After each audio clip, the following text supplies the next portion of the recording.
آپ دیکھیں کہ اللہ تعالیٰ کب ہدایت نہیں دیتا، کب گمراہ کرنا چاہتا ہے، کب کسی چیز کو کباڑ سمجھ لیا جاتا ہے جبکہ اس کے اندر کوئی خیر باقی نہ رہے۔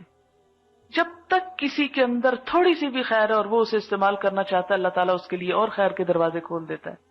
فرمایا تم ایک قدم چلو میں 10 قدم تمہاری طرف آؤں گا۔ لیکن جب کسی انسان کے اندر وہ ذرہ خیر کا باقی نہیں رہتا تو پھر اس کے لیے تباہی کے سوا کوئی انجام نہیں۔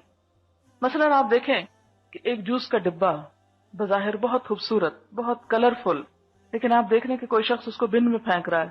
کب پھینکتا ہے کوئی اس کلرفل ڈبے کو؟ جب وہ خالی ہو جاتا ہے۔ خالی ہے نا، خیر کوئی نہیں اندر، اس کے کھانے پینے کی چیز کو نہیں، تب اسے رکھ کے کیا کرنا؟ اور جو لوگ ایسے ہوتے ہیں اچھا کام آ جائے گا، وہ کیا کرتے ہیں؟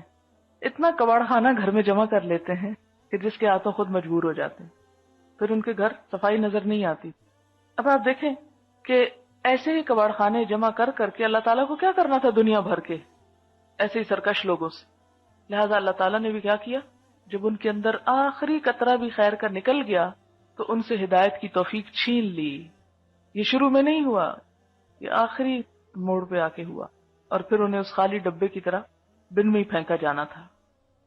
آپ دیکھیں کہ آپ کسی انسان کو زمین میں کب دفناتے ہیں؟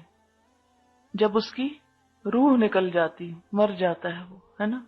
زندہ کو تو نہیں دفناتے۔ روح ایک قیمتی چیز ہے نا، روح ہے تو اس وقت ہم بول رہے ہیں، سن رہے ہیں، سمجھ رہے ہیں، کام کر رہے ہیں۔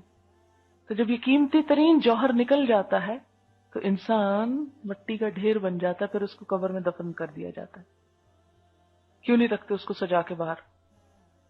بالکل اسی طرح جب کسی انسان کی ضمیر بالکل مردہ ہو جاتا ہے، اس کو حق کی کوئی بات سمجھ میں نہیں آتی، وہ حق قبول ہی نہیں کرنا چاہتا، اس کے اندر کوئی خیر باقی نہیں رہتا، تو پھر اللہ کیا چاہتا ہے؟ یرید ان یغویکم، اب سزا ہی دینا چاہتا ہے، بھٹکانا ہی چاہتا ہے۔